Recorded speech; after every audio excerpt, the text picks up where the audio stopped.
Please put your hands together for Claire and Steve.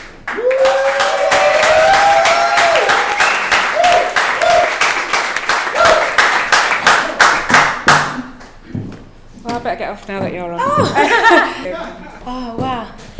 So when Yvette asked me to come here and speak about a story, I wasn't quite sure what story to tell you. I could have told you I was the fat kid that got bullied at school. And then we went and did dancing, and that was pretty cool. Then the love of my life killed himself. Could have told you that story. Could have told you that 5 years later, I worked for Virgin and interviewed Richard Branson. Could have told you that I then fell in love again to find out 2 weeks later, after we eloped, that he had an arranged marriage and a wife in Nepal. Could have told you that story. But what I realised when I was running through those stories is most of my life was a story. In each of those situations, I was a different person. In each of those situations, I was more aware of what you thought than what I thought of myself. Now, I'm in my little dress, I'm all dressed up, all glam because I was coming on stage.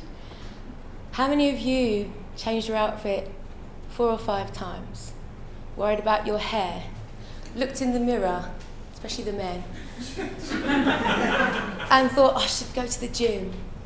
I wish I lost that 10 pounds. I really hate myself. You see, this was the story behind most of my stories. And then one day, completely by chance, I saw a TV show called Faking It. Do you remember Faking It? They'd take an expert and she would teach an ordinary person something, and they'd have to convince people that they were that person. And this particular show featured Immodesty Blaise. Don't know if any of you know burlesque. Now, Immodesty Blaise was on screen, this size 14, dark-haired, gorgeous woman. At the time, my hair was dark, it was black. And I looked at this woman, and she was the double of me. And I cried, and I cried, and I cried.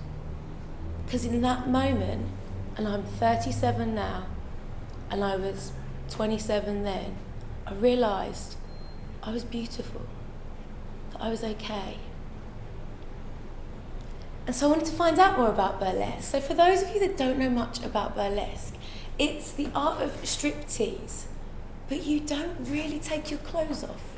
Some people do, but if you know the greats like Immodesty Blaise and you know the greats like Dita Von Teese takes 45 minutes to take off a glove. And she explores the beauty of her form. She enjoys who she is. And I want you to tell me the last time you enjoyed who you were. When did you really get pleasure from who you are? Pleasure, we relate to sex quite a lot in our culture. But pleasure's a feeling. When did you last actually touch your arm? Actually touch your legs? When did you look in the mirror and touch your wobbly bits? And actually say, I love you? Science has proven, we're a vibration. Our voice is a vibration. Every thought is measured. Every thought you think, every word you say, your body hears it. So I went off and trained in burlesque. I went and worked in a burlesque club. And I saw everything, literally. I saw bits that other people can't physically see themselves. It was awesome. And I watched women of all shapes and all sizes enjoy their body on stage. Women that had no boobs, women that had boobs that I don't even know how they stood up. But the great thing is they were enjoying their body. The audience is 90% women, because it's about women rediscovering the joy of their body. And so I thought, what if I actually enjoyed my body? What if I actually looked in the mirror and loved who I was? So I thought, I'm scared because I had a glass of champagne. What if I could actually walk around without my heels on? that helped me look 5 pounds smaller? What if I actually loved my body so much that I didn't need to wear black all the time because I felt fat? What if I didn't actually have to dress like this every day? Because at the time, that's what I did. Because I wasn't worried about looking beautiful. What if I could actually take off my armour?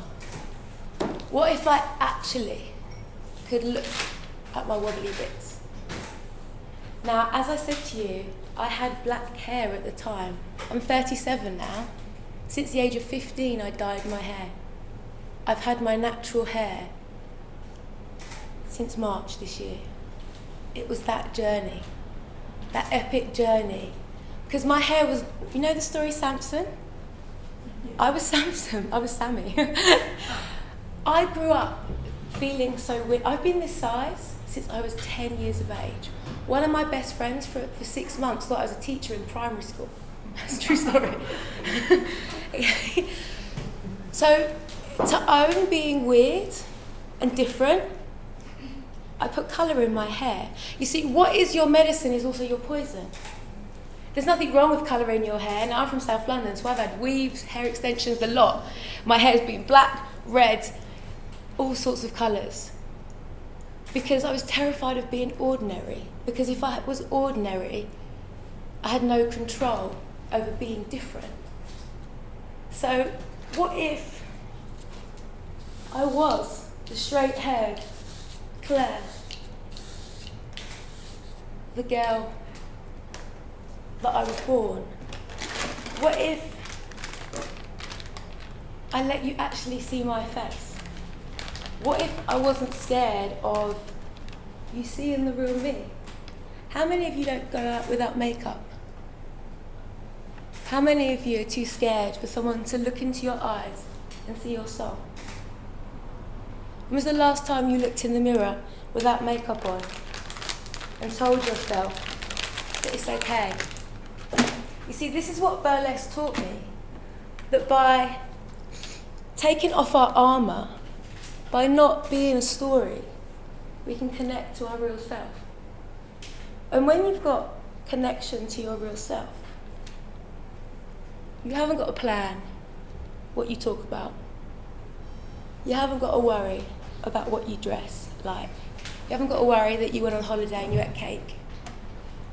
Because when you're you, you're magnetic. When you're you, you shine.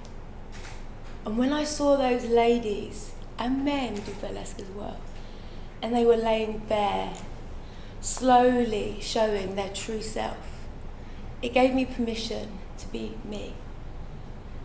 And I hope that by me standing here, as naked as I could get without really terrifying you, and I was going to wear nude underwear, but unfortunately I dyed it red yesterday, so that didn't work. But if I can stand here being as vulnerable as it possibly can get for a woman, I'd like to lose 2 stone, I'd like to have a bit of a tan, probably standing here looking more like a Zulu warrior with like makeup all over my face. But it doesn't matter to me what this looks like, because I'm connected to this. And this is what this event is all about us sharing our cracks, about us sharing our realness, and knowing that when you show yourself, you are beautiful. Because we came into this world perfect, but I didn't think that was good enough, and I created story after story after story. And it took me 36.5 years to work that out. So I'm going to leave you with 2 things.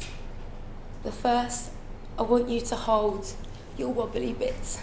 Unless you're an Adonis and you're perfect. I want you to hold your stomach and put your hand on your heart and close your eyes.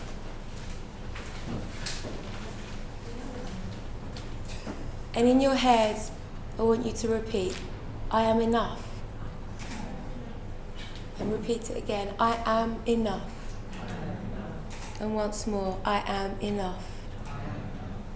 And you can open, those who've got their eyes closed, open your eyes. I want you to go away and do this every time you brush your teeth. Brush your teeth and look in the mirror and say to yourself, in your head, because you're going to be brushing your teeth, that you are enough. If you've got time, speak to that mirror.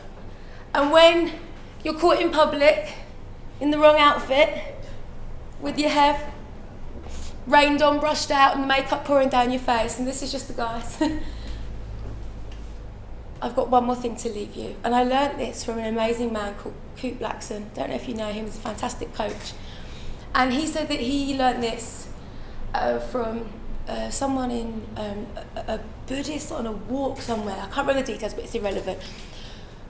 We're going to do this together. I want you to follow my lead. So remember this whenever you're in a situation and you want to go into your story and you think you're not good enough. You ready to follow my lead? Okay. Hands like this. I want you to feel this. Ready? Follow me. So, keep going. So, I want you to follow me. So far.